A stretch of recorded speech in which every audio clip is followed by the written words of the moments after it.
প্রিয় দর্শক বন্ধুরা, এই মুহূর্তের জন্য প্রাথমিক থেকে একটি ব্রেকিং সংবাদ উঠে আসছে। কার্যত এবার বিএড করা প্রার্থীদের জন্য উঠে আসছে সর্বোচ্চ ন্যায়ালয় সুপ্রিম কোর্টের নির্দেশ।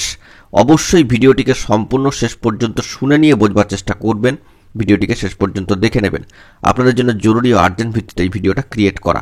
ভিডিওটিকে অবশ্যই দেখবেন এবং চ্যানেলটিকে সাবস্ক্রাইব করে সঙ্গে থাকবেন। চলুন কথাবার্তা না বাড়িয়ে আমরা সম্পূর্ণ আলোচনায় প্রবেশ করে যাই। কার্যত বিএড করা প্রার্থীদের জন্য এবার সর্বোচ্চ ন্যায়ালয় সুপ্রিম কোর্টের একটি গুরুত্বপূর্ণ নির্দেশ কিন্তু উঠে আসছে।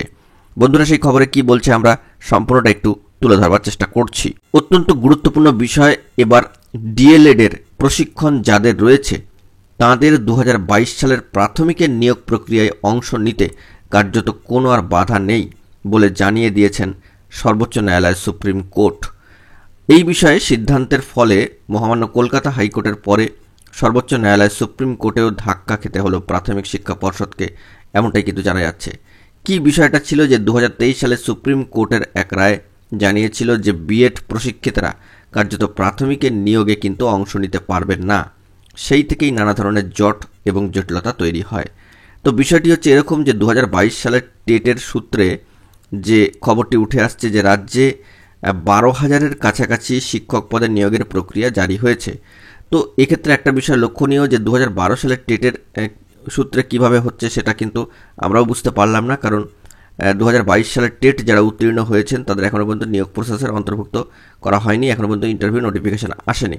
এই বিষয়টি এরকম যে 2022 সালের নিয়োগ প্রসেস প্রাথমিকের, তো সেখানে প্রায় 12,000-এর কাছাকাছি নিয়োগের ক্ষেত্রে শিক্ষক পদে নিয়োগ প্রক্রিয়া জারি হয়েছিল এবং সেই শিক্ষক পদে নিয়োগের ক্ষেত্রে কিছু পরীক্ষার্থী ডিএলএড প্রশিক্ষণ থাকা সত্ত্বেও নিজেদের বিএড প্রশিক্ষণ দেখিয়ে কিন্তু তারা ওই পরীক্ষায় অর্থাৎ নিয়োগ পরীক্ষার ক্ষেত্রে অংশগ্রহণ করেছিলেন। তো নিয়োগের প্রক্রিয়ায় অংশ নিতে দেয়নি প্রাথমিক শিক্ষা পর্ষদ, সেই হিসেবে তারা বিএড দিয়ে ফর্ম ফিল আপ করে ফেলেছিলেন, কিন্তু তাদের সেম অপোনেন্ট দিকে কিন্তু আরেকটি ডিগ্রি অর্থাৎ ডিএলএড ডিগ্রিটি ছিল। অর্থাৎ কেউ কেউ রয়েছেন, বিষয়টা হচ্ছে এরকম যে তাদের দুটি প্রফেশনাল কোয়ালিফিকেশান রয়েছে, বিএড এবং ডিএলএড। সেক্ষেত্রে যারা বিএড দেখিয়ে আবেদন করে ফেলেছিলেন কিন্তু ডিএলএডটা ছিল, তাদের জন্য একটা সুযোগ চলে আসছে।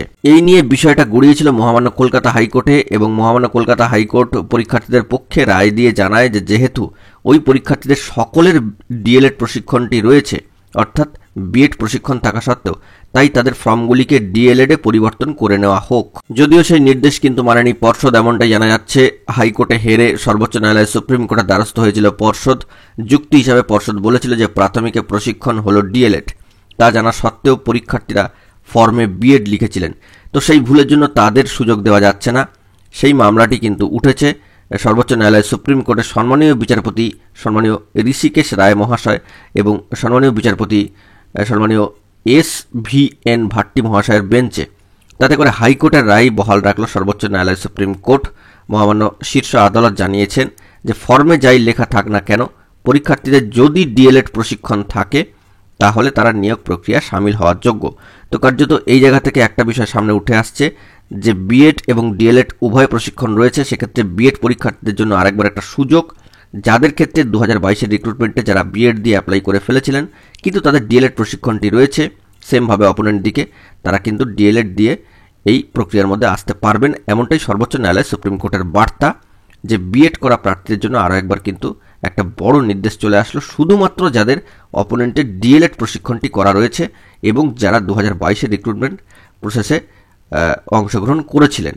অংশগ্রহণ করবার চেষ্টা করেছিলেন তাদের ক্ষেত্রে। তো এই বিষয়টি খুব গুরুত্বপূর্ণ একটা বিষয়, কার্যত প্রায় 12,000 নিয়োগের ক্ষেত্রে একটা দারুণ ভালো খবর বলা যেতে পারে। তো দেখা যাক পরবর্তী ক্ষেত্রে কি খবর আপডেট উঠে আসে। আশা করি বিষয়টা আপনাদের কাছে বোঝাতে পারলাম যে ওই সমস্ত পরীক্ষার্থী যারা বিএড এবং ডিএলএড উভয় ডিগ্রি নিয়ে আবেদন করেছিলেন তাদের ক্ষেত্রে যারা বিএড দেখিয়ে। বন্ধুরা, এখন এই পর্যন্তই। গুরুত্বপূর্ণ আপডেটগুলি পাওয়ার জন্য চ্যানেলটিকে সাবস্ক্রাইব করে সঙ্গে থাকুন। ধন্যবাদ।